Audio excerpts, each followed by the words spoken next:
Good afternoon, everyone. We'd like to welcome you to the Mesa City Council study session for the afternoon of November the 7th of 2022. Mr. Luna is with us virtually, so that means all of our council is present. Good to see you, Mr. Luna. Item 1 on our agenda for this meeting is to review the agenda for tonight's council meeting. I know we went over this pretty closely last Thursday, but council, any additional information or any additional comments about anything we're talking about later tonight? Mr. Brady, from the staff perspective, anything new that you'd like to share with us?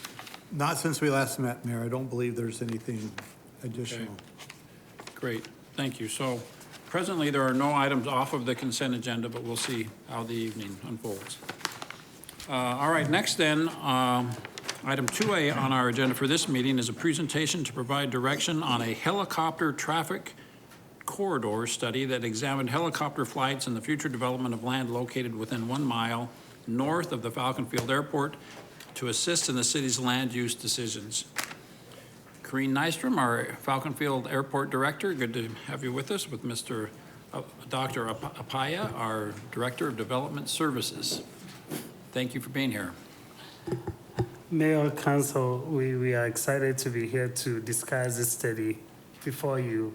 So the intent of the study was for the consultant that we hired to examine the impact of helicopter activities surrounding the study area, which basically surrounds north of Val Vista, north of the 202, north of Higley and Redcar, as you can see here. So this is the study area.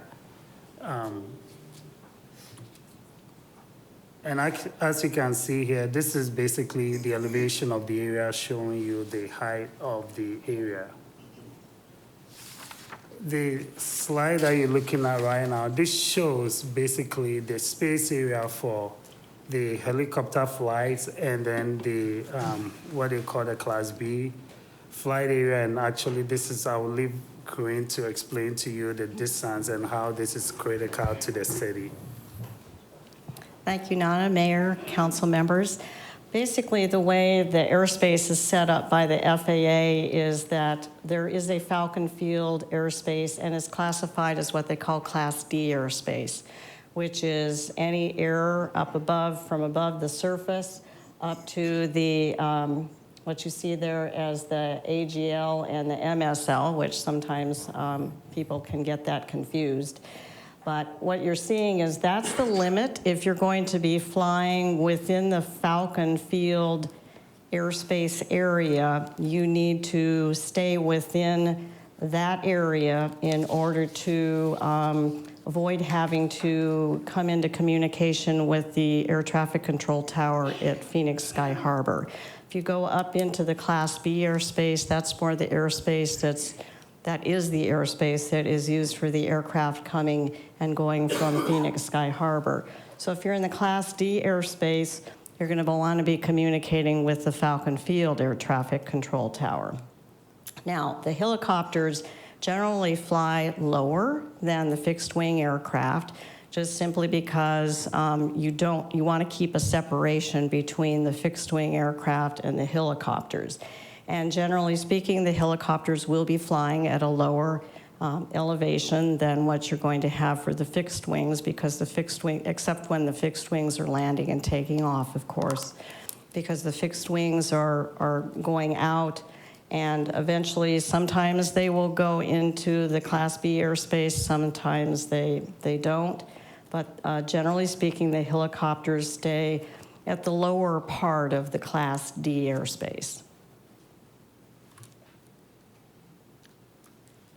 Mayor, Council, what you're looking at shows the flight path that typically the helicopters take. And if you can see why this is important in relation to the study, majority of the study area, almost all, is within the direct flight path. It's also important to look at the harsh areas, which basically surrounds within and outside the study area. These are all areas that are impacted because occasionally those flights fly within those areas as well.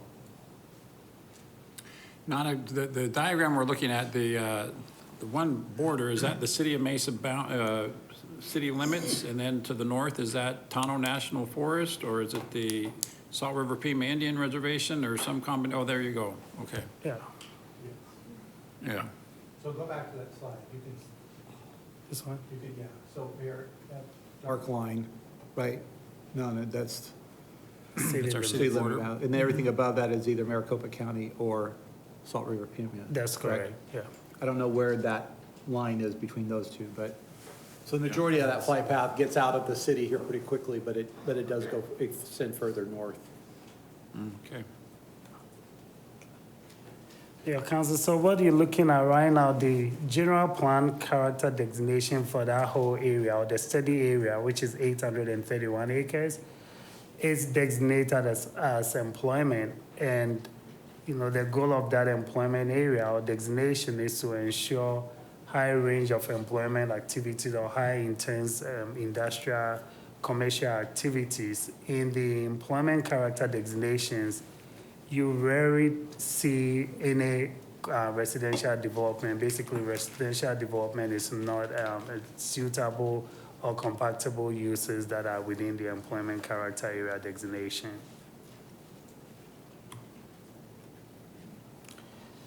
That also reflects most of the zoning designations. If you look at the current zoning designation for the area, it's general industrial. And there are two areas, two areas that are zoned residential, but it's very critical for you to know that these areas are non-conforming areas. So the one you see, the RS90, basically is one dwelling unit per 2 acres. And then you have a small portion here that is RS43, which is one dwelling unit per an acre. But these are non-conforming uses, so whenever there is a rezoning, one of the things we recommend is for it to be consistent with the employment character designation. So with the findings of the study, 3 of the major findings that basically were extrapolated from the study was the city of Mesa, as Corinne was saying, does not have authority to regulate airspace and how basically those fly. In the study area, as you can see, the general plan character designation is employment, which makes it unsuitable or incompatible for residential.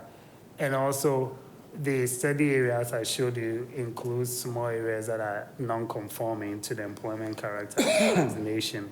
So with the recommendation of the study recommends that any future zoning or any future development should be compliant with the employment character designation.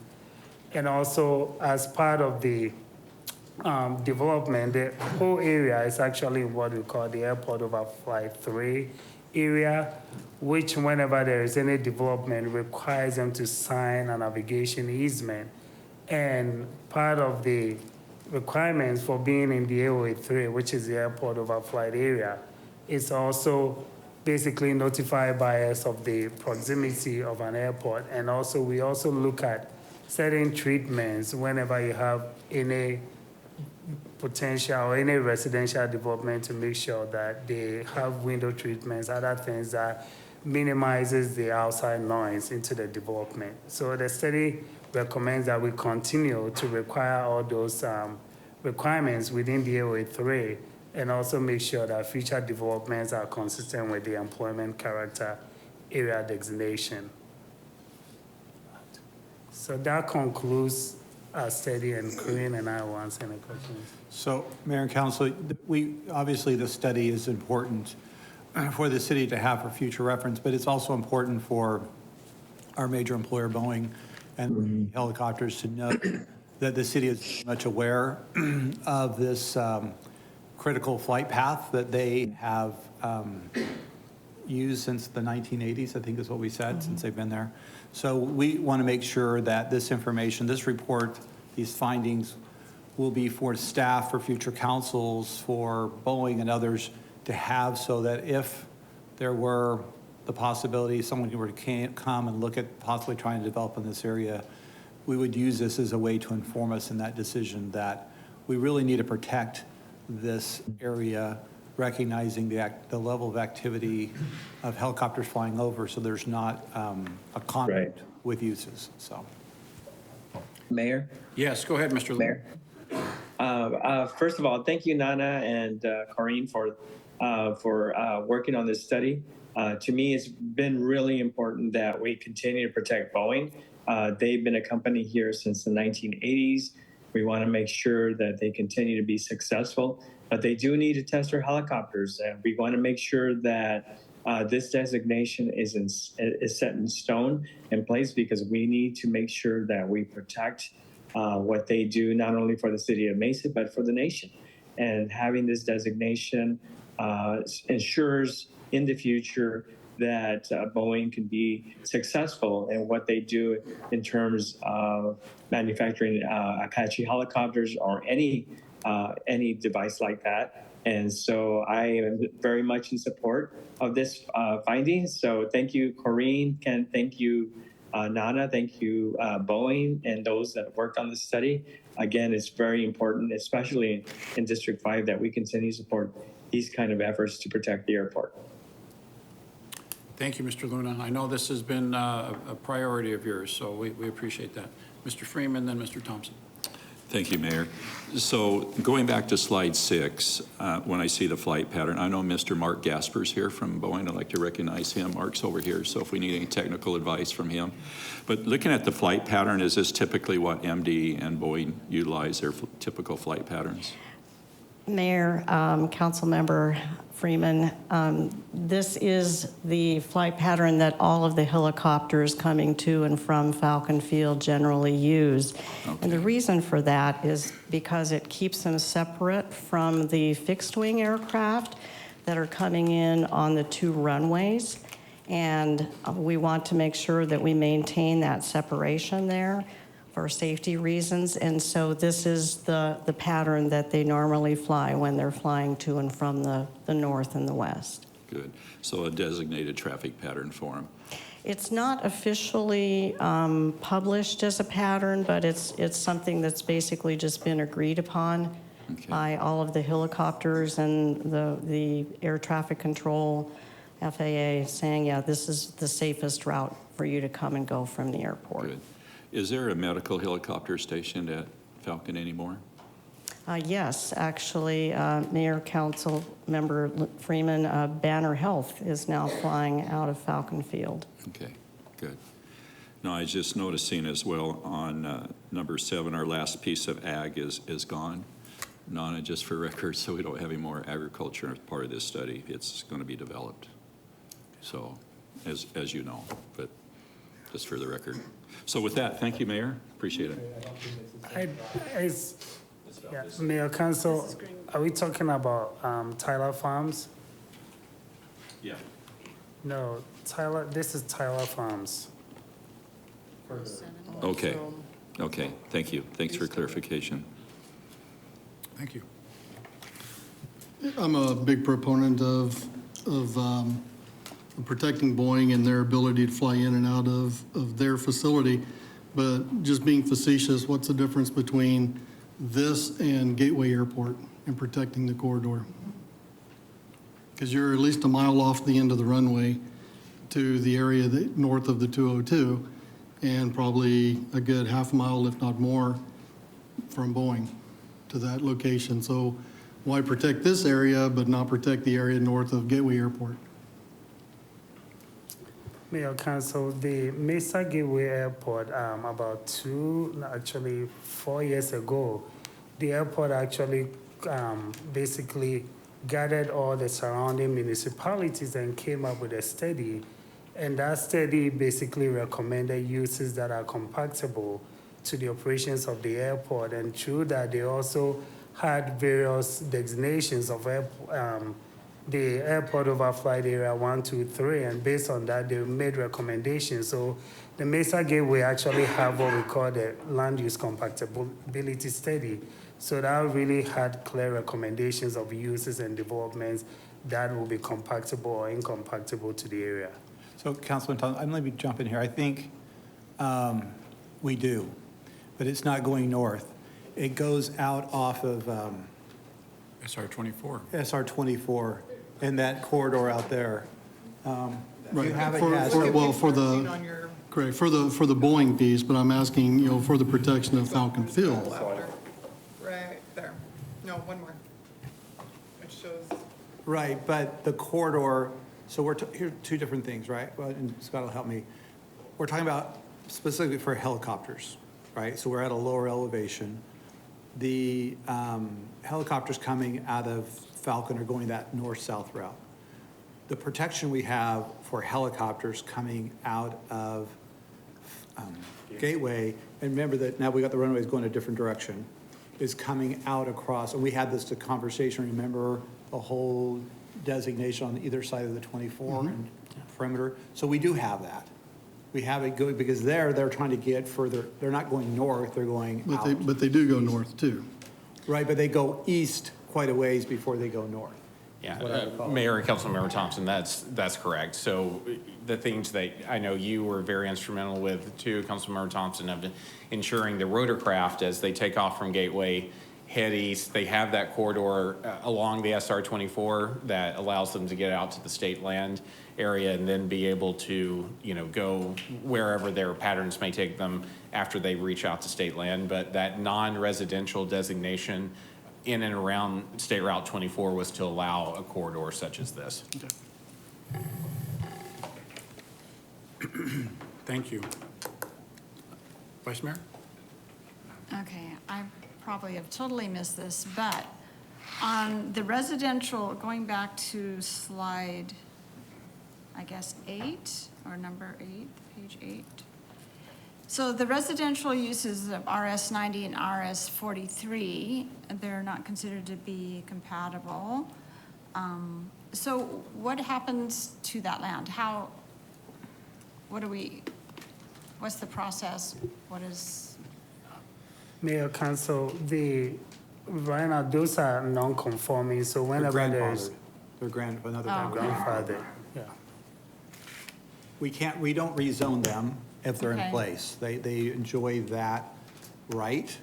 So obviously, we would discourage, I don't know how long those zones have been there for a very long long, yeah. time. Right. So it's not recent.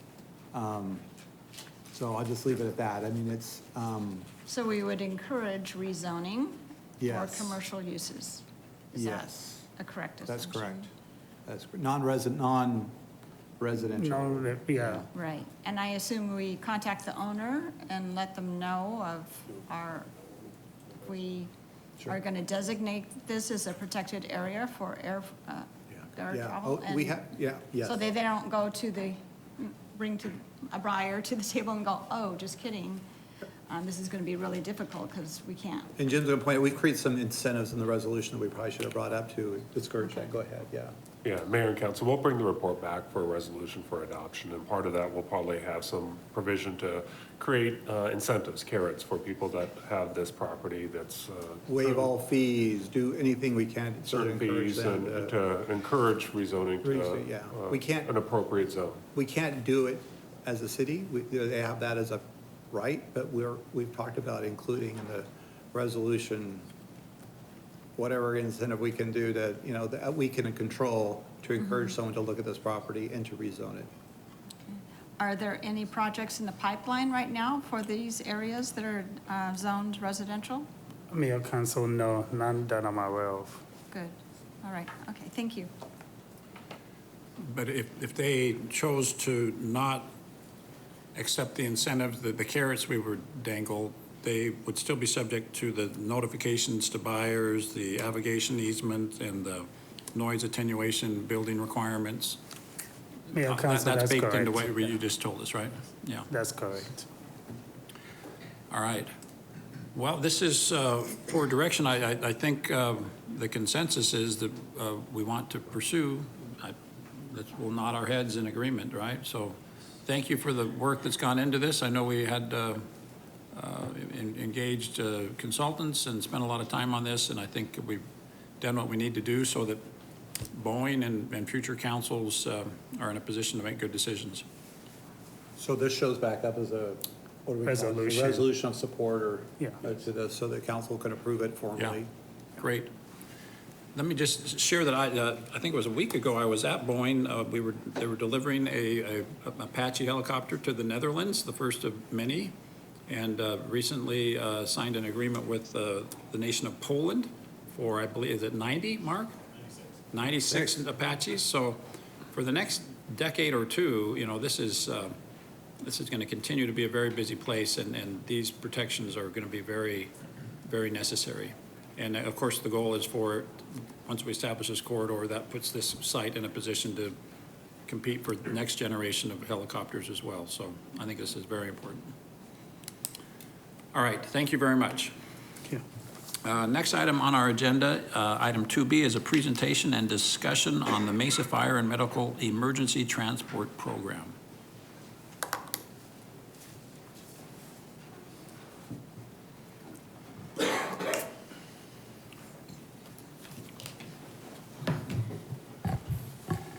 Good afternoon, Mayor, Council. Thank you for having us. I'm Corey Hayes, one of the Assistant Fire Chiefs with Mesa Fire. And beside me is our Planning and Research Manager, Jason Taylor. Mr. Brady had tasked us to come back to Council and bring just a quick update on where we are with our emergency transportation program and what our next steps are. So we're going to start with a little bit of the program history. As you guys are aware, Mesa historically, we contracted with a private provider for our transportation services. Back in 2015, Mesa decided to go down the path of obtaining their CON just based on some concerns about industry instability and some consistency and safety issues. So we did receive our certificate of necessity in 2015. And then in 2018, Mesa launched a pilot program that included 2 ambulances providing transport to low acuity calls from 7 a.m. to 7 p.m. Monday through Friday. So that was essentially 2 units running a 40-hour work week, giving us coverage Monday through Friday. The next slide basically talks us through the entire growth of the program up until today. So the summer of 2018, we put those 2 units in place.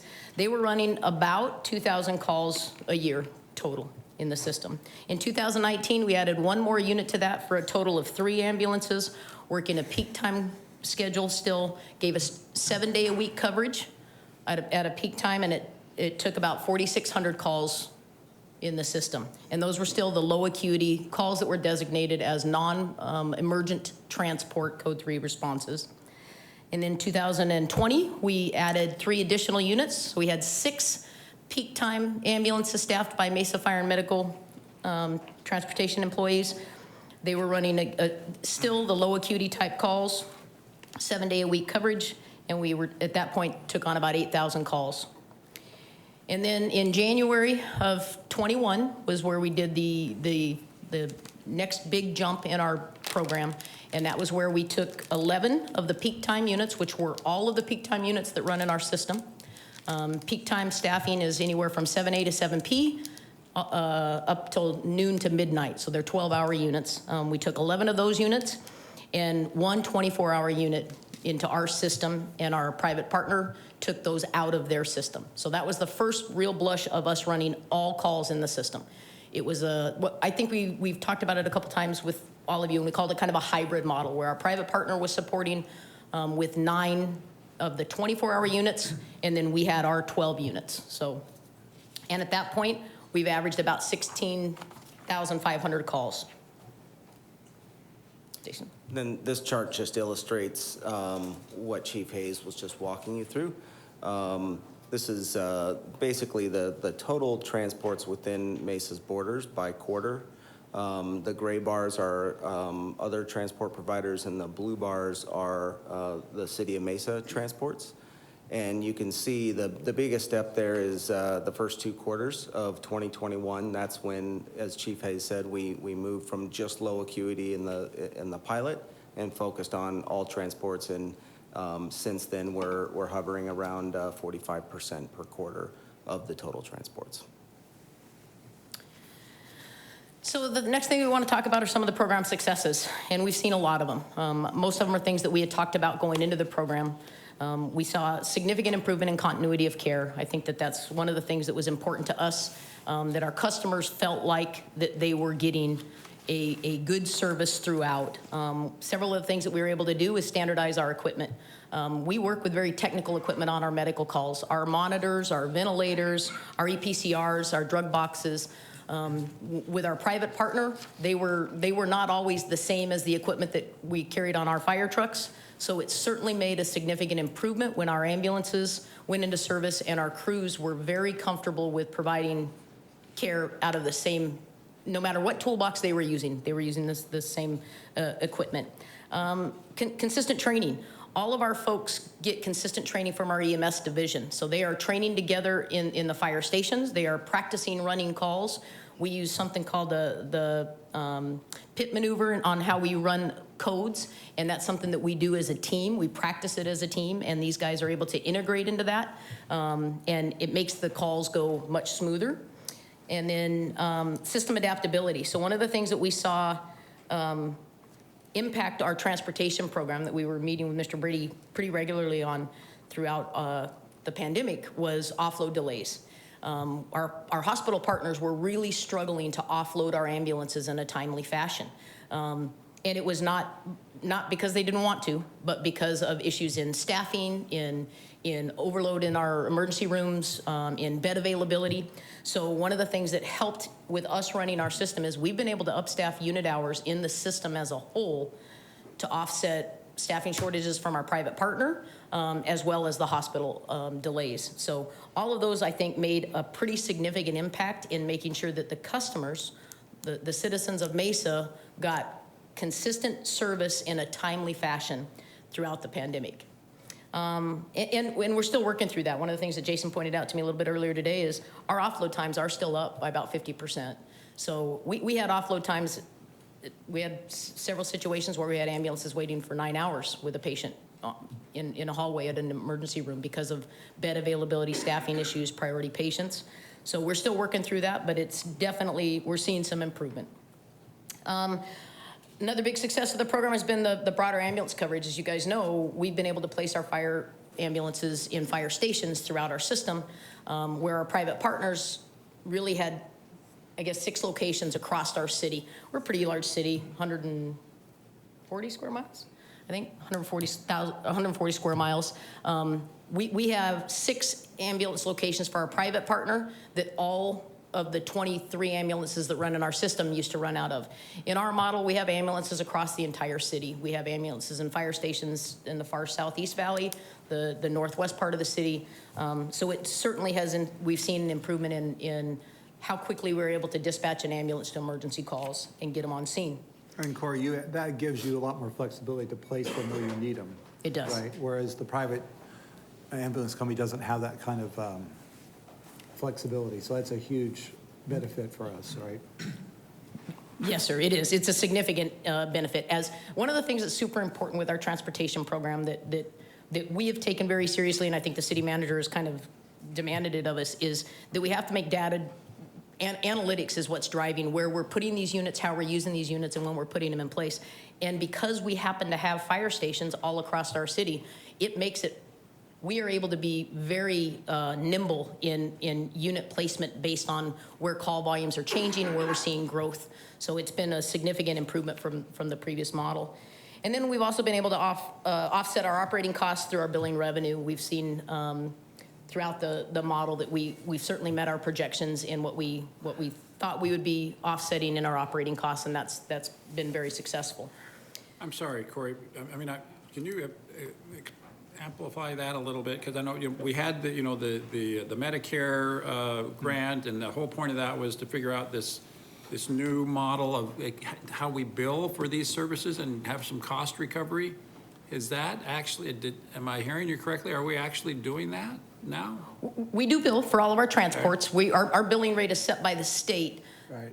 So, Mayor, you may be going, this is why you have a mayor's been around a while. Yeah. So Right. Yeah, well, that was a different grant where that was actually providing medical care. Right, where we had a nurse. That was our CMS grant, Mayor. Yeah. Yes. I guess just the general topic of cost recovery for. So, yeah, put that aside, Mayor. So we've evolved from there. That program stopped. Now we're going forward with the ambulance, 2 civilians on the truck who are then responding to these calls. Yes. So And so- if I or my family are involved in an accident and I get that, then a Mesa ambulance picks me up, we're going to send a bill to my health insurance company for providing that service. We are, yes, Mayor. And the state of Arizona sets what our billing rate is. They set it for every CON holder in the state of Arizona. So yes, your insurance, let's assume you're insured by the city of Mesa, your insurance would get a bill for that transport. That's great. And so, Mayor, it does cover our operating expenses. We're still, we're still struggling with the cost of, covering capital and some overhead. Am I saying that right, Jason? Are we covering overhead or just capital? We're covering capital, the indirects. Indirect overhead and capital costs. So we are, we're still subsidizing, but then the trade-off is level of service, quality of service, coverage. Yes, sir. Be able to do that. So, so when you hear that recovery, it's not 100%, but certainly it's not a full subsidy of 100%. And did someone regulate the rates that we can charge for those services? Yes, that's. We are 100% regulated. Yeah. Arizona Department of Health Services sets the rates. That's part of that certificate of Necessity. necessity Yes, sir. comes with that. Sorry, thanks for letting me Because interrupt. part of the billing due too goes through access also, Yeah. right? So it controls Yes, that too. yep. All of those are insurance providers, so we essentially work directly with private providers, Access, Medicare, and that's part of the billing side of the program. Some of the program challenges. One of the things that I think we faced, and we've seen it in all aspects of healthcare, is high turnover. The last couple of years have been very difficult in the healthcare industry, and we have certainly seen that. Obviously, the fire department in general has a very low turnover rate of employees, and that was one of the things that was a transition for us to be a little bit better prepared for. That this program, we essentially hire almost year round for this program. But we're working through it, and it's certainly, we have been able to be successful as we've grown in this. And then I think pay and schedule have certainly been some of the challenges, but we're continuing to work through those, and we are seeing employees that are staying longer and longer with us as they're seeing opportunities within the city of Mesa and Mesa Fire specifically. The shared system challenges. The Mesa Fire Department units compared to the private ambulance units, obviously we're really running two separate ambulances in our system. Depending on where you're at and where that emergency is, you might get our private provider coming on scene, which means our crews have to be used to working out of a different set of equipment with different monitors, with different types of tools, and not the same EPCR. But as we're continuing to expand the program, we're seeing that become less and less of an issue. Another big issue has been our billing backlog, and I would, we have to take some responsibility with that. We did a lot of work. I think that we tried to do our very best in our due diligence to make the decision whether we were going to bring the medical billing in-house. I think we had talked about that either with the whole council or with the Public Safety Committee, whether we wanted to bring billing in-house in the city of Mesa or whether we wanted to outsource that. And we put, there was a lot of work done to make the decision to go ahead and bring it in-house. One of the things that we saw was we developed a pretty good backlog of our billing because we didn't have our billing in-house and up and running as fast as we started to take on more transports. Our billing division has absolutely killed it. They have been on a rock star pace for the last 6 months, and they promised us about 7 months ago that they were gonna take down this backlog by the end of December and be in that 30-day window of billing, and they are going to make it. And they're gonna make it with some staffing challenges and some system challenges, but they've really done a great job. So we're very proud of what the billing department's been able to do. I think the other challenge that we're working through is what we often do. We start pilot programs, but we don't put the support positions in place early on. It was a pilot for a couple of years while we were really trying to flush this out and make sure that it was a model that was something that was sustainable. And now with this next uptick, we'll be adding a couple more of those additional support positions. And then the future of the program. So this is kind of the meat of where we're at. The current model that we talked about, we're running 45% of the transports. That's 11 peak time units and 1 24-hour coverage unit. In February, we're gonna move forward with putting 3 additional 24-hour units in the system. And then we'll be adding a couple additional FTEs, 2 for billing and a couple in the other support positions. And that will have us taking on 65% of the total transports in the city of Mesa. And then we're projecting in this, and we asterisk this May of 2024, because one of the things that we're doing, I think, very, very well is is using analytics to drive our decisions on this. And Mr. Brady has asked us to be very surgical. We are meeting with him very regularly with Candace from the Office of Management and Budget. We're working closely with them to make sure that we're bringing forward a proposal that we can achieve and that allows us to slowly move into this without taking on more than we can handle. So we are projecting that we would take on 4 additional units in May of '24 with the thought that at that point, based on volume increase in the city of Mesa, we may have to add 1 additional peak time unit. But I would say this is very dependent. We're having some delays on ambulance purchases. We're having some delays on getting monitors. So there's some, which is happening all over the place. The supply chain issue is hitting us like it is in almost everything else in the country, the world. So we have tried to be proactive to that. Mr. Brady approved us to bring to council maybe 2 months ago 6 additional ambulances that will allow us to be able to meet these needs in the next year and a half. And then we'll go from there. Can I answer any questions on our transportation program? Thank you, Corey. Questions? Mr. Freeman, you must have questions. Thank you, Mayor. I did make some notes. Thank you for the presentation. Question is, when we build our new fire stations, are we putting accommodations in for transport units? I would say the last 2 stations that we've done, they do have the space for ambulances, both. I think 22 are the Northeast Public Safety Facility is set to have room for ambulance personnel, and 21 was designed with it, yes. These are not overnight stays. These are employees working 12-hour shifts.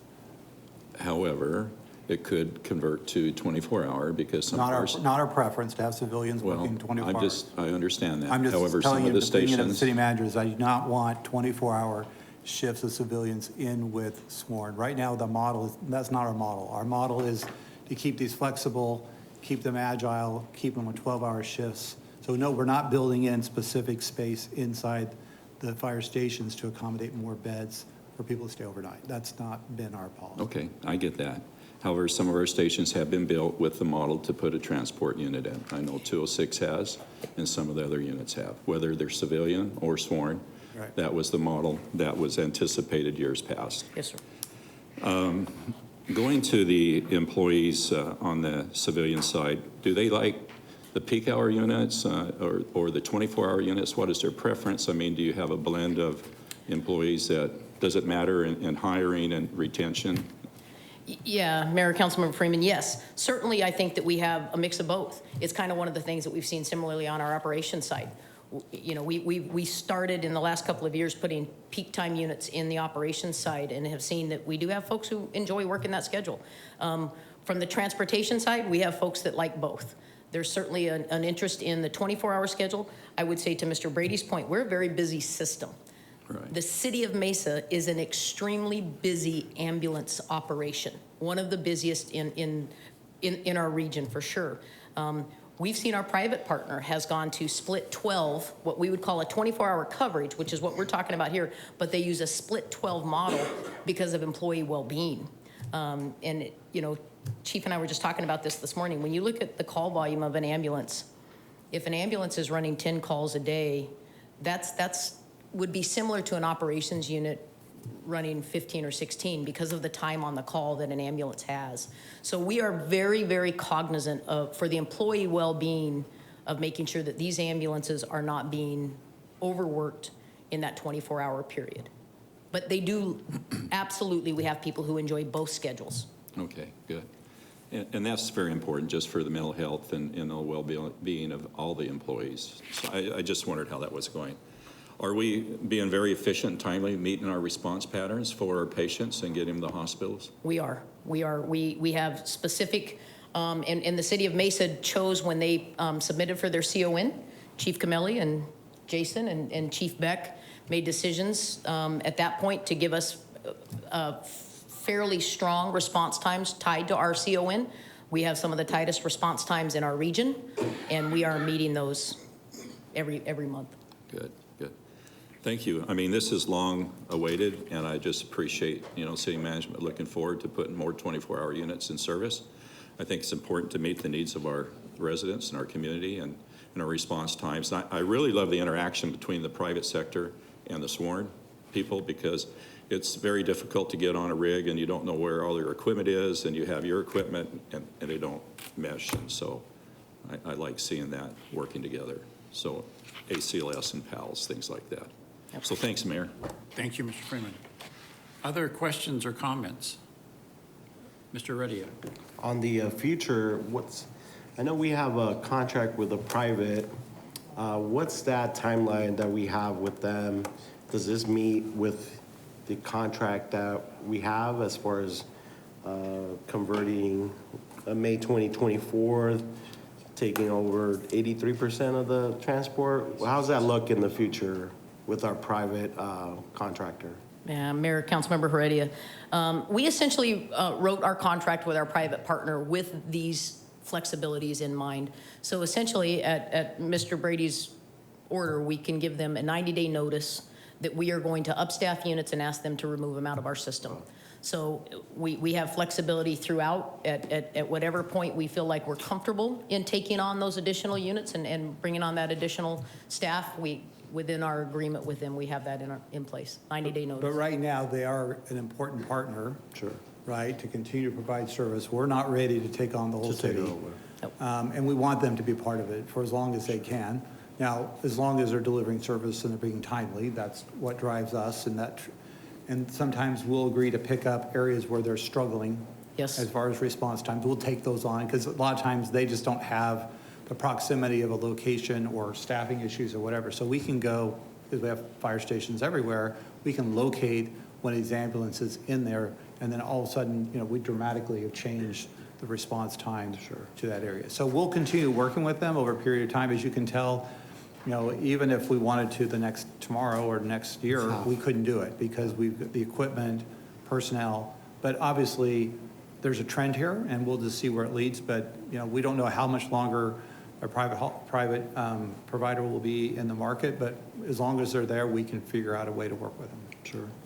And as far as the being flexible, are you talking about moving ambulances like a weekly basis depending on calls, or is it much more longer term as far as one station over time as far as call volumes? So Councilmember Heredia, it's actually pretty fluid. So we base our units, so our peak time units, we will place them based on volume appropriateness and time of day even appropriateness. But to Mr. Brady's point, the example of one of the first 24-hour unit that we put in place, it was not response time, it was not volume, but a response time issue where our private partners did not have a great location in the southeast part of the city. We do not have a high call volume in that area, but we certainly have a long response time. That was why the city chose to take that unit on. It doesn't have a high volume of transports, although it has exceeded our expectation in transport volume, but it's not a high volume. But when you look at that area, in that Eastmark area, and even that area just to the east of Eastmark, when our private partner was covering that from Baseline and Ellsworth, so to get an ambulance that far south, you were looking at an extended response times at times. So that was that flexibility that I think Mr. Brady is describing, where we said, you know what, this is about customer service, this is about customer care and safety. We're going to go ahead and take that unit now, which was a year and a half ago, because it was what was best for the community. So we are very flexible, and luckily we have the Planning and Research Division within the fire department that Jason is able to monitor in almost a real-time time frame where our call volumes are happening and where we need those units placed. Thank you. Ms. Pillsbury. Just a clarification on the chart. Is it adding 3 and then adding 4, or for a total of 3, a total of 4? You're laughing. Mr. Brady asked me the same thing when we first presented to him, and he made super clear. He made me clean this chart up 4 times. Oh, and it's still not clean. My bad. My bad. Yeah, it's cute though. I like it. So all of these are in addition. So when you look at Okay. It keeps that. Yeah, so Yep. there would be a total of 8 then. So, yeah, at that point, we would have 8 of the 24-hour units running. We'd have 3 and then 4 more, and we already have 1. So that would give us 8. Okay. That would give our private partners running 3 at that time, if our expansion happens in May of 24. That was definitely my assumption from the chart. I just wanted to make sure though, so. We're good, but we're not that good to run Yeah, for. I know. People need to run their presentations past me before they pull them up. Okay, thank you. You bet. Thank you. I'm sorry, Mr. Thompson. Chief, how is House Bill 2431 going to impact you guys? You know what, Mayor, Councilmember Thompson, we are doing a lot of review on that. So I will say House Bill 2431 really is what was already in state statute. They just put it into a bill. Our paramedics were already, by statute, required to offer an ambulance to somebody if that's how they wanted to go to the hospital. So it really, I guess my concern is twofold. One is with the bill now they can go anywhere they want to go and not just to a designated location. So like if somebody wanted to go to Mayo Clinic, you would have to take them to North Phoenix to Mayo yeah, Clinic. yes. And then if they refuse transport, you would also have to have a medical tech that would either talk to the base hospital emergency department or with the patient's primary care physician. So are we prepared? Do we have the staffing available to be able to do that? And will our transports, are we okay taking people wherever they want to go to be transported?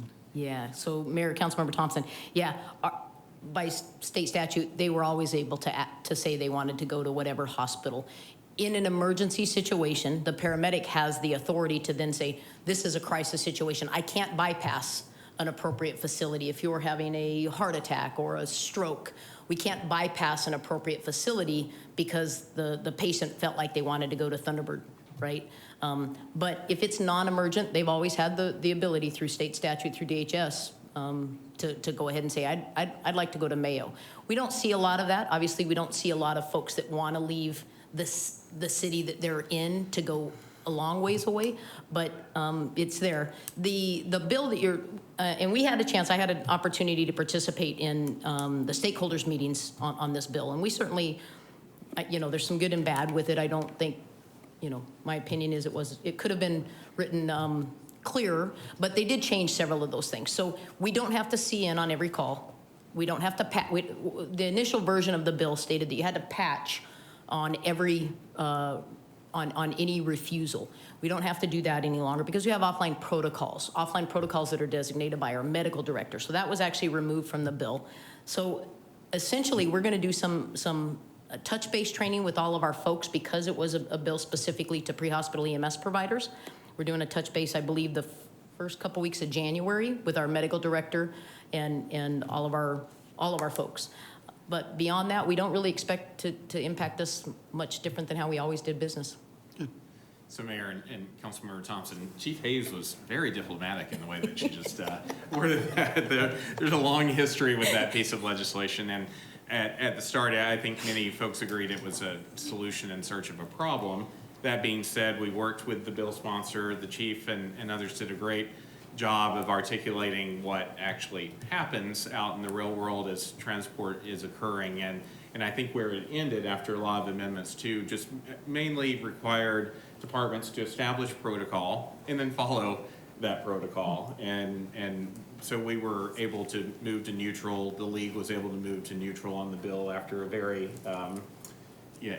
challenging negotiation time. But I think what the chief is articulating is that we feel like we were always following state law and that City of Mesa was never the target of the bill. I can assure you of that. And there's questions of whether other cities were, following protocol, but we certainly believe that we were. Awesome, thank you. Any other questions on this? Mr. Luna, are you okay? Chief Hayes knows that I've always been an advocate of having the city do transport. So I'm absolutely in support of what's happening. So thank you, Chief Hayes, for your hard work over the past 9 years. You and I have talked about this. We've had conversations about this, and I really appreciate the direction that you're moving. So thank you, Chief. Thank you. Thank you. Yes, Mr. Freeman. Chief Hayes, if staffing's short on the civilian side, how do you cover that gap? If we do not have any civilians signed up, we will cover it with our sworn folks. As the program has grown, as you can imagine, that's a little bit more expensive for us. I know that Candace in her office certainly prefer when we can staff that with our civilian side. We do as well. But as the program has grown and we've hired more people, it gives us a bigger pool of folks that are available to work overtime. Right. So I think we were seeing a lot more of our sworn folks getting overtime on those units early in the program, and it has continued to decrease. And my expectation would be it'll continue to decrease, you know, when we add these additional units. Good, thank you. Thank you. Any other discussion on this item? All right, thank you. This was just for information only. Yes, no action required, but thank you for the good update. Thank you for all the hard work. Next item on our agenda, item 3, is current events and conferences attended. Who would like to go first? Ms. Spilsbury. Last Thursday, Councilmember Thompson, Vice Mayor Duff, and I attended the Mesa PD Women's Leadership Seminar. 4 members of the LAPD were there, 4 women, Deputy Chief, Commander, Lieutenant, and a Sergeant. Highest ranking woman in LAPD with 10,000 officers was there. It was a really neat event. They talked about mentorship and career development and supporting women and having male allies, and it was a really neat event. I really enjoyed attending that. And then Saturday, I think all of us participated in game night, and I wanted to give a huge shout out to our police and fire departments for all of the units you sent out. Wow, every different party. We went to 7 different Block Watch parties, and every single one we were at, there was someone different there, and we had even the police helicopter giving a little tour up above some of the parties and stuff. So I just really appreciate all of that. The kids and the adults love it. We even got the what's it called? The incident. What's it called? What's that big truck called? Someone help me out here. The incident command unit, something like mobile command that. Big old huge thing, yeah. I had never. Police or fire? It was police, and I had never seen that either. And they pulled up in that huge old thing, and everyone got to walk in, and it was just really exciting. So very fun. So thank you for that. And then I'm sure someone will say it, but our Veterans Day Parade is Friday and starts at 11 a.m. So everyone come out to that. Don't forget to vote tomorrow. And then I wanted to just give a shout out to George Phillips, who's here from the Mesa Leadership Program shadowing me today. So thanks for doing that, and good luck in your program. That's it for me. Thank you. Who'd like to go next? I guess I'll go. Okay. All right. I'll leave. You're going to do Google Fiber, right? Or the mayor. Okay, I'm going to leave that one. Last week I attended a grand opening ribbon cutting for Just Because Gift Shop, a new shop in downtown Mesa behind Dixon's Jewelers. In fact, it's the same owner, expanding and doing gift items. So check that out, especially for the holidays. On Friday, I attended a St. Vincent de Paul Restoring Hope breakfast. Is a fundraiser, and I appreciate them and all the work they do. Is significant for our valley. And on Saturday, I attended the Veterans of Washington Escobedo exhibit at the Mesa Historical Museum, recognizing many of the veterans from that neighborhood that served in our forces. It's a very interesting exhibit about World War I, even previous to that, into World War II, and it's fantastic. So check that out. And again, I want to reiterate what Councilmember Spilsbury said, and thanking our police and fire for making game night an extra special night. I think it's certainly a highlight for all the residents. Secondary might be council members. I doubt it unless we bring swag, but it's definitely when you bring the units out and engage with the community, it's really a special night. So thank you. Thank you. Frankie? As Vice Mayor mentioned, we have 2 companies now starting in West Mesa with fiber. First one was AT&T. Now we have Google. It's just really exciting to see. They did a whole street, like in hours, or doing micro trenching So really neat to see that process and the progress that they're starting with in West Mesa. So hopefully that goes throughout the city. And also thank you for all the police and fire, as my colleagues mentioned. I went to 10 events throughout West Mesa, so really got to enjoy some wood fire pizza and other, a lot of chili, a lot of hamburgers and hot dogs. So it's good to see our neighbors getting out and promoting safety and the neighborhood block watches. So thank you everybody who participated in that. So Thank you. Mayor, I just want to add on to the Google Fiber thing that we're the first city in Arizona to get Google Fiber. And so that's quite exciting because it'll be the highest speed that we have available in the city. So thank you. Amen to that.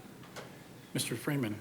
Thank you. The two ladies on either side of me didn't mention that we went to the SRP Sustainability Champions of Sustainability Awards, and our city departments received several awards, so we appreciate them and the application for that. Also, I went to GAIN as well. I did 11 events. I'm sorry to beat you, but we saw over 200 people in all our events. I mean, it was pretty, had a good time. Oh, I saw like 300. Okay, I figured. So I appreciate our community action officers were my chauffeurs and had a fun time and interacted with a lot of our residents. Good time. Thank you. Amen. Thank you. Anyone else want to share? Thank you for mentioning GAIN and Google Fiber. In addition to those, on a Sunday, I had the opportunity to go to a couple of really wonderful church meetings. One at One Life Church and another at Valley Baptist Church, where they honored first responders. So appreciate the churches doing the good work that they do in our community and the invitation to join them. And then Saturday, a neat event, the Mamba and Mambacita Foundation. This is the Kobe Bryant Foundation that was founded after he and his daughter were tragically killed. They came to Mesa and gave a very generous, they created a beautiful outdoor basketball court at the Grant Woods Valley Boys and Girls Club. One of Kobe Bryant's oldest daughter was there, along with Deanna Taurasi from the Mercury, and a lot of really excited young people. So that was it. I'm honored that we have that facility in Mesa, and really appreciate that foundation for making that very generous donation. Also Saturday, there was a great service project out at House of Refuge Valley Partnership. Each year puts on just a major service project. The development community from throughout the valley, a lot of very generous donations from the development community, along with the Mayor's Youth Committee was there. And the before and after at House of Refuge was pretty amazing. They did a great job. So thank you again I know we've all been very busy, but there's lots of good stuff going on in our community right now. Mr. Brady, what does our schedule of future meetings look like? Did you? Oh, I apologize. Mr. Luna, out of sight. No, I'm good, Mayor. Go ahead. I'm good. I'll see you guys the parade. Okay. Thank you, Mr. Luna. Okay, sorry, Mayor, I just want to make sure. No, thank you for pointing that out, Mr. Brady. Just reminder, we will not have no study sessions for the coming Thursdays, November 10th and November 7th and 17th. Those have been canceled. Our next council meeting will be on Monday, November 21st. That'll be a study session and a council meeting. And our final two council meetings of the year will be December 1st and December 8th. We've mentioned about the East Valley Veterans Parade this Friday at 11. I think all of you saw, but last week I announced the promotion of Candace Conosaro as our new Deputy City Manager, so I want to congratulate her on that new position.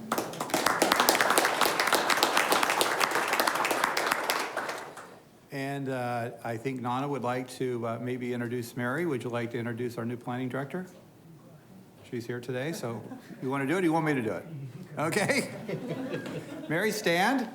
This is our new planning director. She's just joined us this week, right now, today. Wow. So we're excited to have a new planning director. We got that old one was just never around anymore, so he's always busy doing something else.